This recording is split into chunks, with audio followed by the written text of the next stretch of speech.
The girl didn't know what to say. She was in pain, but it was only a minor matter to her at the moment. A few meters in front of her lay 3 dead knights, defeated by her companion, who was also a healer. Shouldn't he actually save lives instead of taking them? But on the other hand, he saved her life from certain death. Cheyenne was confused and at the end of her rope. Once again, someone had risked his life for her. Trembling, she sat leaning against a tree and pushed Adoka slightly away from her. He whined uncomprehendingly and lay sadly on the floor next to her. Noticing this, the girl averted her gaze from the corpses and reached out to the fairy wolf. He happily stumbled back to her and sat down protectively next to her. Cheyenne almost couldn't move and still had to breathe jerkily. Meanwhile, Glaczio has laid his blood-dripping ice sword on the grass and had come closer. He seemed worried. "Angel, everything all right?" "Everything is fine. These people can't harm you anymore. They will never hurt you again. Are you in pain?" He took the girl's head with his cold hands and lifted it so that he could see into her deep red eyes.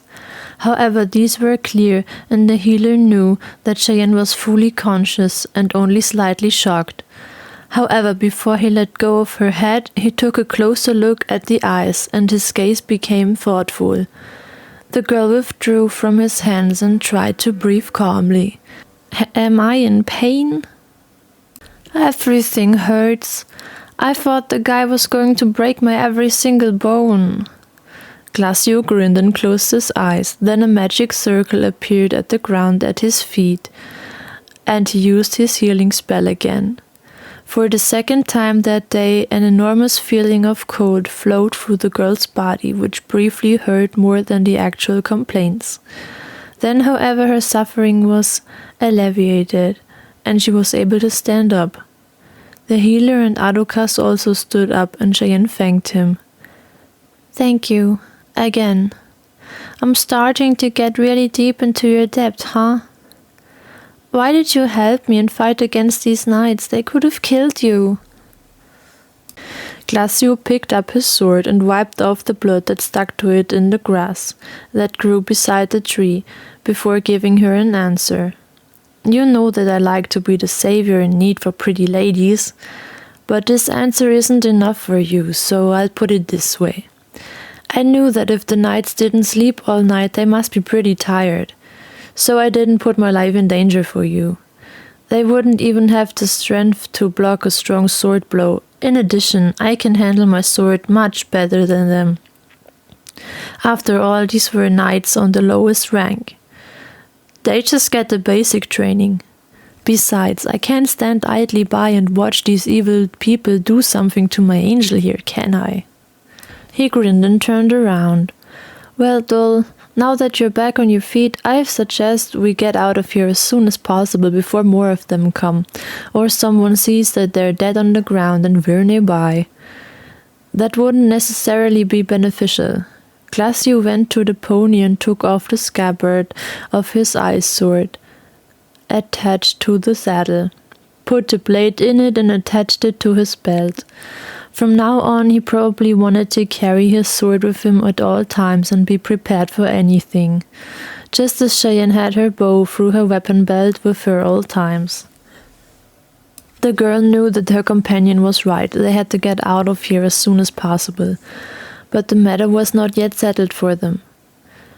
But first of all, the top priority was to get out of sight the corpses. She also hoped that they were the only knights pursuing her. "But if this Commander Atropax really wants me, or even wants me dead, he's guaranteed to send more knights after me. It's certainly not over yet. But if that's the case, I'm putting Glaczio in more danger with each passing second, and I'm dragging him into this whole thing, even though he may not want to. He can fight well, you have to give him that, but when there are more knights at full strength, then he certainly won't be able to defeat them all. Even though he's such an annoying loudmouth, he still doesn't deserve to die because of me. No one is allowed to die because of me anymore. I don't want to experience something like grandmother and grandfather again." Cheyenne had so little strength that she almost couldn't get into the saddle. With great effort, she was able to climb on Falconheart's back. Glaczio had finally managed to get on his pony after a few minutes, and now they rode on along the stone path. Adokas trotted ahead again. Neither the girl nor the healer struck up a conversation. Cheyenne was now too exhausted to talk. She hadn't slept since yesterday afternoon, and hadn't eaten or drunk anything since yesterday morning. She leaned on her horse's neck and stared at the passing ground. The path became so steep in some places that the horses had to climb properly. Due to its size, Falconheart had an easier time than the brown pony. At one of these steep spots, the little one had made a jumpy leap and Glaczio almost fell down. The day was slowly coming to an end. The source of life disappeared on the horizon and the glow of the chromostars became weaker. The colorful clouds in the sky also became increasingly darker. Glaczio discovered a grassy ledge to the right of the roadside. Pink mountain flues grew there, and even a small stream flowed between some rocks, and its spring water plunged into the depths of the abyss at the end of the beautiful square. The splashing was the only sound you could hear. There were also a few trees rising up there, and some large branches laying around on the ground.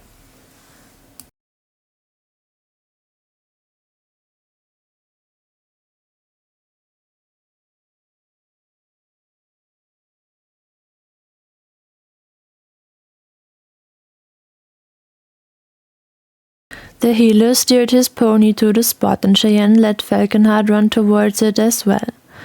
Adokas was the first to get there and looked straight down the deep abyss. The young man jumped off his pony and tied it to a tree. The girl did the same.